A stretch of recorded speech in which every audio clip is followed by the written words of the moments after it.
Welcome back, Mother Funny Tribe. And we're so emotionally regulated and here today. This is Mother Funny with Andie and Angie. Two emotionally regulated adults here to talk to you about toddler temper tantrums. Angie is not going to turn her back on me today, but she is not going to escalate the situation when I throw a tantrum. Everyone take a deep breath and exhale. Take a deep breath and exhale. You know, have you done that box breathing? Like, I have older kids, and when they're overwhelmed, that box breathing, for me and for my children, we all do it. I recently was watching something, and they mentioned that, actually. So, yeah, it's super popular. It works. Like, if your heart starts racing, you're just overwhelmed, and you feel like you're going to panic or whatever, you breathe in for 4. You hold it for 4. You breathe out for 4. You hold it for 4. Breathe in for 4. Breathe. And it, like, after a bit, it, like, regulates your body. It's a fantastic tool. Tip or trick, moms, when your toddler is having a temper tantrum, do that box breathing because it will keep you calm and regulated. Look at Andy. Right when we start, she's just like, I'm going to offer the calm. tips or tricks. And for me, like, I will draw a square, like, on my leg or something that I can feel while I do it. It helps.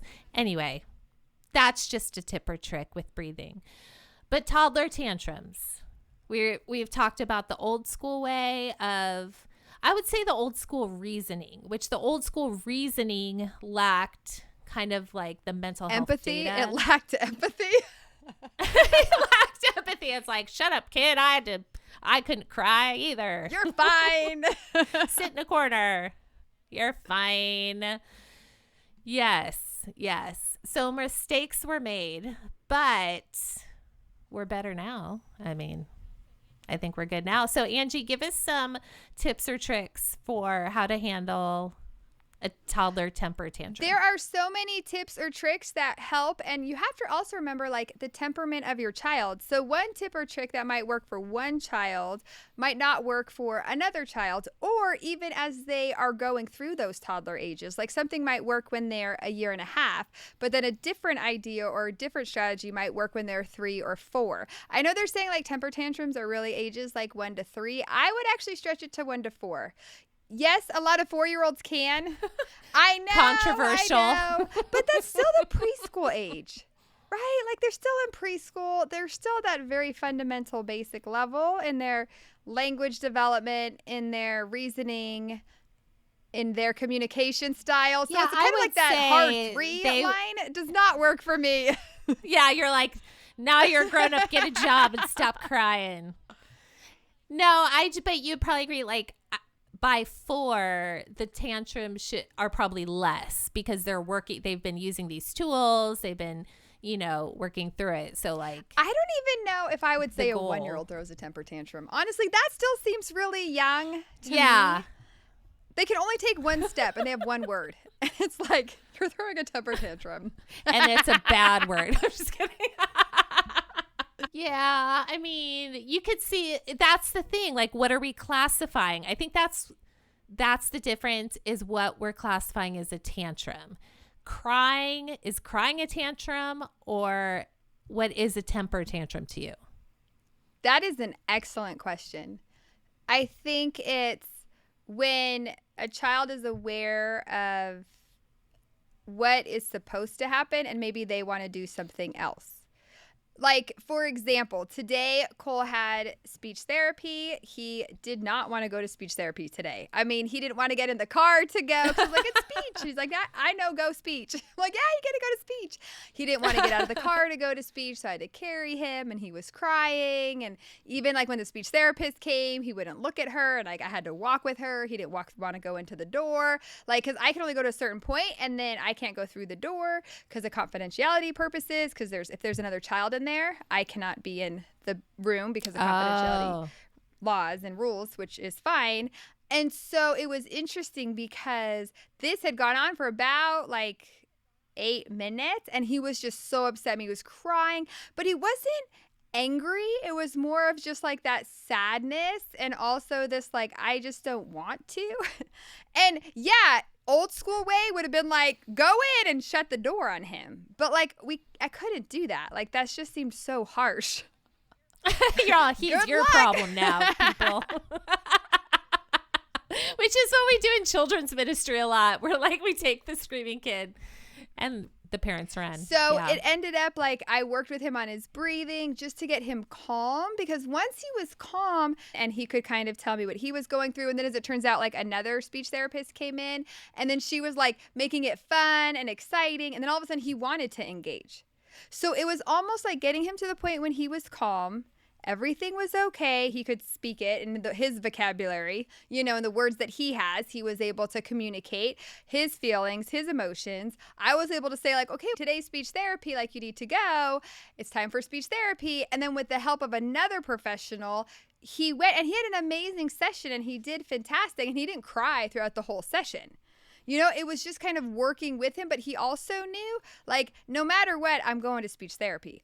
Could I have just said, like, never mind, he's not going today, and just put him back in the car and gone? Like, right. Well, in the last podcast, you talked about consistency. I think a huge piece to this temper tantrums, what is a temper tantrum? That's going to look different for every child and specifically for whatever age they're at within that 18-month to 4-year range. I'm just going to start changing it. I'm totally shifting the age of a temper tantrum. She's like, we're not saying that we turn our backs. We're calling it 1 to 4. I'm just changing all the rules today. But I think part of it is, okay, if this is the behavior that's expected, or you need to go to this specific class, to then follow through with that. A big part of working with your child through a temper tantrum is also staying consistent and then continuing to do what you had planned to do. I had a friend who, when her 2-year-old, for example, didn't want to get in his car seat, she wouldn't leave. She wouldn't leave the house. She didn't just like pick him up, put him in the car seat and strap him in. How many times have we had to do that? Like, no, we're late for a doctor appointment. Go in. You're like trying to hold it and they're like fighting you. And you're like, we're doing this. Exactly. You're like, if you have to pick up kids from school and your toddler doesn't want to get in the car and they're crying, it's like, okay, well, the school's not going to wait for me to pick up my kids. So like, come on, toddler, like you're going in the car seat. And she wouldn't do that. And literally she would be like 45 minutes late to play date. And like, when you have toddlers, your play dates are like a little over an hour. So she would get there, but I'm like, oh my gosh, it's Riley's nap time. Like I could only be there for maybe 20 minutes and then I had to go. But that was her parenting philosophy. Her idea was she never, ever, ever wanted her child to be upset. Okay, so there we go. I think that's the opposite end of the spectrum. I think like with the car seat scenario, you have what typically was taught was, and books I actually read, that you train your child to sit in the car seat by punishing them in some way, whatever punishment you would do to get them to be in the car seat. And then you have the other way where it's like, no, the child runs the show. The child knows. And then as they're getting older, instead of learning that sometimes you have to do things that you don't want to do, that mom is in charge, this temper tantrum isn't going to help. You have the opposite end where the child rules and the total permissive. And then this child, how can they grow up? Like, how do they become 4, 5, 6, 7 learning that, oh, wait, no, mom and dad are in charge. Oh, wait, if people upset me, I can't scream and yell and hit and do all these things because everything's not going to revolve around how I'm feeling. So I think what you're saying is we don't do either. We talk to the child, we breathe, we, see the tantrum for what it is, try to understand the tantrum, work through it, but continue to have the child complete what they're supposed to do, whether or not they want to do it. Especially when you have multiple kids at different ages. The whole household cannot evolve around what a 2-year-old does or does not want to do. However, do we have to punish a 2-year-old because they're frustrated? Maybe not, but can we work with them through it? Yes. Or also, kind of like we talked about, figuring out what the trigger is. Like if you're noticing also a certain pattern, like my child really gets frustrated when such and such happens. Part of it is kind of figuring out, is this becoming a pattern. Because if you're noticing a pattern, then it's like, okay, what can we do to either prevent that trigger from happening? Or are we aware that like, okay, we need to do a lot of like preparing and planning and talking with the child before whatever that situation is does occur. So part of it is even analyzing like when my child is having a temper tantrum, what originally set them off at the beginning part of it, which again, that goes to like teenagers. You do the same thing when you have a child and a teenager, you know, that's kind of continues through life. Yeah. Yeah, no, for sure. Like I remember, you know, before we would go to say a movie when I had multiple kids and my kids are spread out. So Kaleb could not sit through a movie, but I knew, but like we wanted to go as family to a movie. So we took Kaleb with us, but I would have a ton of different snacks in little baggies and I would just bring different, and then he would be happy with one. And then as soon as he started to like get frustrated or bored or whatever, we just give him another snack. And then he was like, so like every situation, I think because tantrums did stress me out in public and because people were way judgier, I think back then, honestly, because I would like, if your child threw a tantrum, people would look at you like, how dare you not discipline your child? But then if you did discipline your child, you could get in trouble too. So it was this whole like catch-22 thing, but it would stress me out. So I would do whatever I could to preempt what would be a meltdown, whether it's naps, snacks, binkies, or pacifiers. You know, giving them warnings before you have to leave somewhere. Hey, we're leaving in 5 minutes. Hey, we're going to leave in 2 minutes. Okay. You know, that's a huge tip or trick. Preventing is the best. Them those warnings like, okay, in 5 minutes we're leaving, in 3 minutes we're leaving. Like that's huge. And that's really helpful. Because think about it. If you're at the park and you're a kid and you're having the best time and all of a sudden your mom's like, all right, we're leaving. Like, you could see why they would react. But if you give them a little bit of notice, it does help. Like that's a huge, giant, helpful, positive strategy that you did just to go to the movie theater. And Daisy does that really well with Ezra. And he's 2.5. But now he knows, like, it's funny. She'll be like 5 minutes and the boy does not want to stop whatever he's doing. And then she'll be like, okay, 2 more minutes. And she doesn't, you know, do it exactly. But she's like, when she says, okay, done, he might get a little bit of like but then it's done. He's so good at that because of the consistency she's had with like giving him a time frame. And this is a boy that does not want to stop doing things like blowing bubbles. Like you run out of bubbles, you're like, okay, Bubba, like these bubbles almost are gone, and he'll be sad, but he gets through it. So time, just giving, like letting the kid know it's happening. I don't like to be pulled out of something fun I'm doing. Right. If we're watching a movie and I'm really enjoying it, like I need closure. Even if I'm not really enjoying it, like I need closure. I need to see how it ends. My husband, literally be 10 minutes left and he's like, I'm going to bed. And I'm like, whoa, you have no idea. He's like, I can see tomorrow. And I throw a tantrum and I don't look at him and then I throw peas at him. All the things that work. It all works. How are we so emotionally regulated? One thing with toddlers is because they say, especially when they're younger, and this could even be for young children, is they don't have much control of their life, of their environment, of even the people they're around. So one thing that can really help with preventing a temper tantrum is to offer a child or a toddler choices. You know, instead of saying like, it's time to get dressed, and you automatically like are starting to put the pants on the child, they're like, no, because I don't know, Cole, he likes to be in his pajamas. Cole likes to be at home and he wants to be in his pajamas. Like that's his jam. And it's so funny because it's like, okay, it's pajama jam. And that's the thing, is like, it's time to go to preschool. No. And he wants to wear his pajamas to preschool. And so by giving him two options, okay, do you want the gray pants or the blue pants? Because then at least he feels like he's a little bit in control in making that choice instead of me choosing that whole thing for him. And then he adapts so much easier to, okay, fine, it's time to get dressed. We're going to preschool. This is the next step. Do you remember when Shiloh was around 2, maybe she was 3, she was little, she was a toddler, and she was throwing tantrums over her I think clothes. she was 3. I think she was closer very, to 3, right? Okay, she was closer. Yeah, she was little. And you helped me. You're like, well, what kind of colors does she like to wear? And I was like, neutral. She was a trendsetter. She was a trendsetter. She loved the neutrals. Shiloh, and now she's wearing you sweaters. Like, I know. Wait, what is it? Vests. She's wearing vests. Now Shiloh's wearing vests. She does. She still won't wear like bows. Like she could not handle. If you know, like they had those, they don't really make them anymore, but they had the girl shirts would have like a little, almost like tiny bow right on the top, like toddler girl shirts. She couldn't handle that. Any kind of bow on her drove her crazy. Any anything she could feel on her skin, like she was very like what's sensory, like would get sensory overload. Her shoes had to be incredibly tight. It was this whole sensory thing.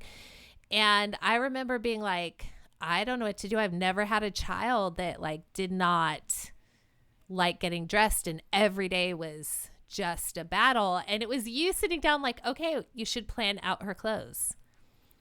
And it was brilliant. And even as she got older, like I had this rack hanging in her room, and we would go through her outfits and pick them out and hang them on this little rack. Like I hung these ribbons from the ceiling with the curtain rod, and we would hang her outfits for the week. And she would just know what she was going to wear. And then when it was time to get dressed, she would put it on. And it worked. And then she was fine. She did wear crazy things. Like I just had a time hop come up where we were going to the beach, and I had to convince her not to wear her baseball pants and cleats and like all these necklaces or something to the beach. I'm like, no, honey, you need to wear She beach wanted clothes. to wear cleats to the beach. Yeah, she wanted to wear, she was just loved playing with her brother and his friends and wanted to just dress sporty all the time. We called her Sporty Spice. So she's like, now she's more like athleisure, but she's way trendy now. But yeah, back when she was little, she had such an opinion about her clothes. But it was those tantrums that had me at the end of my rope, that I didn't know what to do. And I realized that they were like texture oriented, like had something to do with the texture when she was like a toddler phase. And you helped me out with that. I'm so happy to hear that. And that's because like there's still certain things I won't wear. I've been like that even when I was younger. There's certain hats I cannot wear. Certain warm hats. It itches my head. And I remember like we'd go snow skiing, and it would take my mom forever to find me a hat because like they itched my head. To this day, I still cannot wear certain types of hats because they itch. And sometimes I think parents are like, oh, my child's just being difficult, or oh, my toddler is having a temper tantrum. Well, maybe it actually does itch their head, or it does feel weird on their body. They just don't have the language to express what they're feeling or why it bothers them. It's not, maybe it isn't a behavior that needs to be corrected. Maybe it is a texture thing. And I can guarantee you, like when it was little bows, like I know why she didn't like it, because it presses against your skin. Probably. And so if she ever saw a bow on anything, we'd have to cut it off. On socks, on shoes. Like I think she was so like, and it wasn't even like she didn't even like the look of bows. It wasn't that, because I remember there was this Dora the Explorer shirt that she loved. Like your mom got it for her and she loved it, but it had this big plastic Dora on the front that was like sewn in, and she was like, yeah, I want to wear it. And I'm like, uh-oh, she's not gonna like. She put it on and she just started crying immediately. No. So it was just texture. It took a while for us to figure it out, because especially when they're 1 or 2, you don't know why. Or she's talked pretty early. So I would say when she was a year and maybe a year and a half, I didn't know, and we had to figure it out. One time Kaleb was throwing a tantrum and he was in a car seat. He was probably a year and a half. We drove from Huntington Beach to Santa Barbara, which is like 3 hours. He's screaming the whole time, and I'm just like done. You've been in a car with your kid and they scream and everybody's upset, and you're like, oh my gosh, I can't take this. Like my nerves were shot. I get out of the car, and for some reason, like I took off his shoes. And when I took off his shoes, I realized his shoes were very tight. His shoes were too small for him. And I'm like, oh my goodness, this poor kid had these super tight shoes on. And I was just, out of my mind frustrated. And that's how he was communicating. And that was a fail. No, just kidding. He was. He's like, this is all. It was kidding. A fail. Isn't that funny? Okay, here's the funny thing. I'm going to bring this up right now. As a mom of older kids, most of what I'm going to talk about is my failures. Oh. When your kids are young, you tend to talk about the things you're doing right because you did them and it worked out. But on this side of parenthood, when you've seen your kids grow up and you and you see like how things are and you learn more, you tend to talk about the times you messed up. I was in this parenting class and this mom had a daughter who was 3 and she has just one who's 3, and she was talking about how utterly humiliated and embarrassed the mom is when her daughter has a temper tantrum. I mean, it is so embarrassing to her. And the lady who's leading the parenting class did such a good job, like kind of talking her through, well, why is it embarrassing you as the mom? Like, what is behind that? Because it's actually not, yes, some parents could say like, oh, it's embarrassing if my child's throwing a temper tantrum, or like, oh no, all these people are looking at me. I think I mentioned before, I just don't look up. So I'm unaware of who's looking. That's a tipper trick because I think. But this mom literally like horrified. And it actually was a long conversation of and we weren't even talking about temper tantrums, but this mom brought it up and clearly she needed to talk about it. And so it was really trying to talk about what the mom goes through. What were her genuine issues personally that caused that type of reaction of full humiliation? And then after, the lady who leads it was like, I think we need to talk. Like, we need to go to coffee. And at that point, it's get to the root of the issue the mom is having. Like, clearly there's some issues the mom needs to work out that have nothing to do with the child's behavior, because that's also not typical to be horrified. Yeah. And you know what, that's, I think, some of the parenting mistakes we can make is when we parent out of worrying about how we look. When we're so concerned about how our child's behavior will reflect on us, or having your child wanting to make them a reflection of you. Right. I think that can be really difficult for kids. So I guess if you have, well, did I tell you about when Kaleb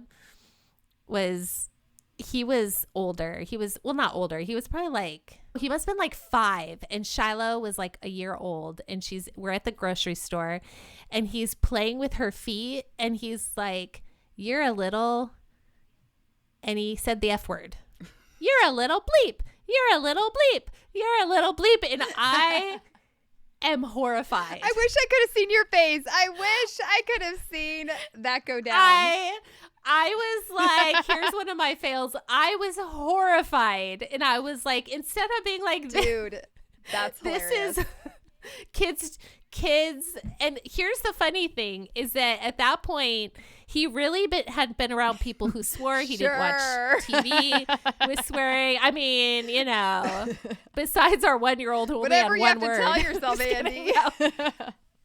Yeah.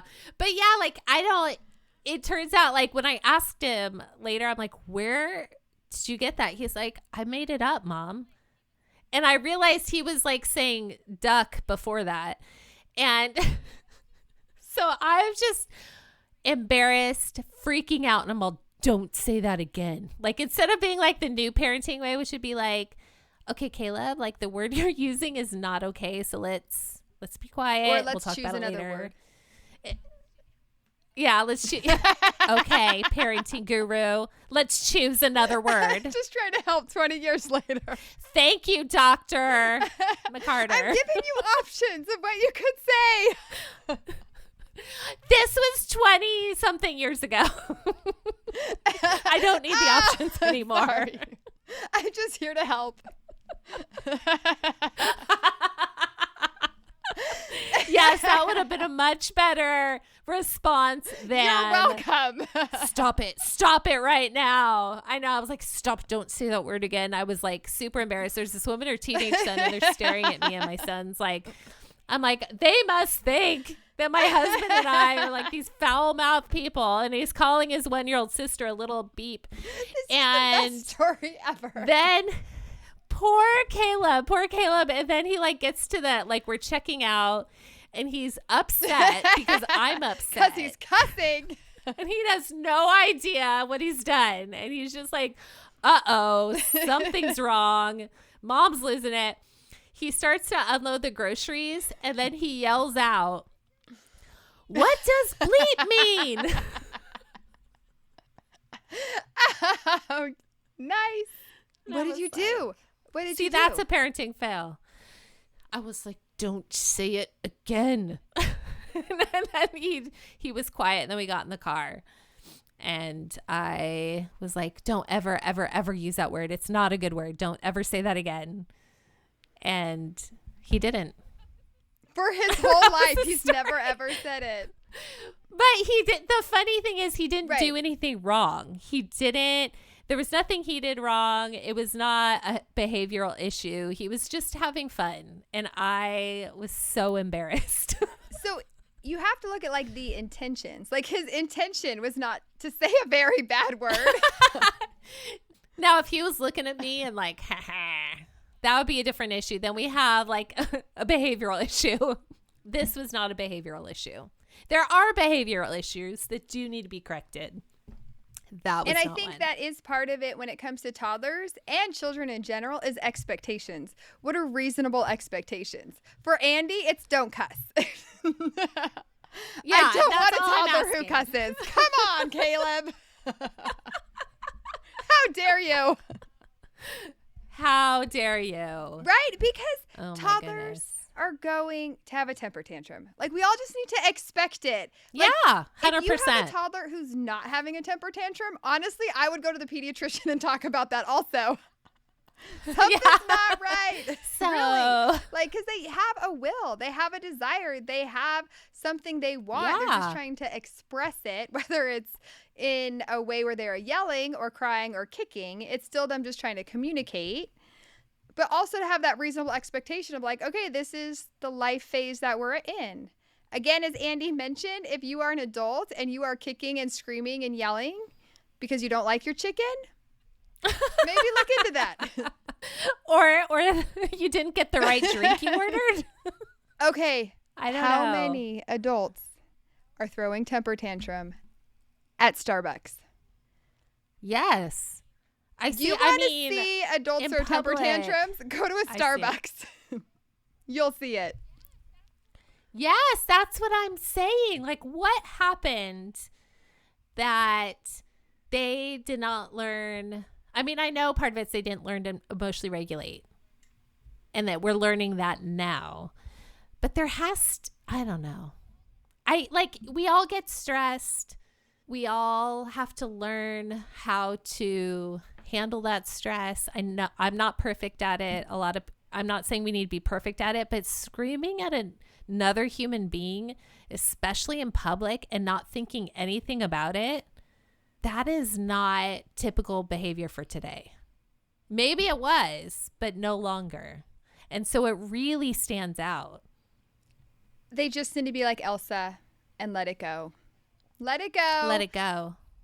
It's just a coffee. And for moms of toddlers, if your child wants something small and it's not that big of a deal, maybe just give it to them. Like choose your battles Like, is when what they're you're saying. little, do you need to make everything a fight? Or if you're already having a hard day, or say the mom is sick. Okay, if you as a mom have a cold or you are Yeah. sick as a mom, you know that day just give your toddler whatever they need. You know, don't fight the battle. It's Make yes it a yes day. They'll learn. At grandma's house, it's always a yes day. I think the more kids I have, the more I realize, like, they'll learn the life lesson at some point. Do they need to learn at age 2? Maybe not. By age 12, 100%. But sometimes, especially like when you only have 1 or 2 kids, I think a lot of it is like, let's teach them a life lesson now. And the more kids I have, I'm like, they'll learn it eventually. I've seen this before. It all pans It's out. true. But it's time to go, Andie, already. Oh, so many good things. So many good things. We've solved it, though. That's good. We've solved toddler tantrums. And toddler cussing. And toddler cussing. Next time, say choose a different word. Don't say stop talking. That's the way.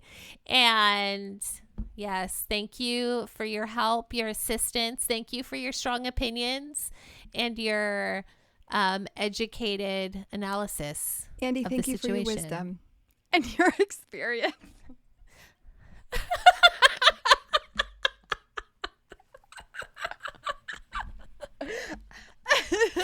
Angie, you are so wise. We all now know what to do when our child just starts cussing. This is the best. Ask me. You guys like us, share us. If you tell them about this podcast, tell the mom about the podcast. We've got just hand them your earbuds and some chips and a soda. The mom or a Starbucks. Pet her. Tell her it's going to be okay. It'll all pan out. And she's been through it. This is her 5th go around. All right. Well, talk to you later. Bye.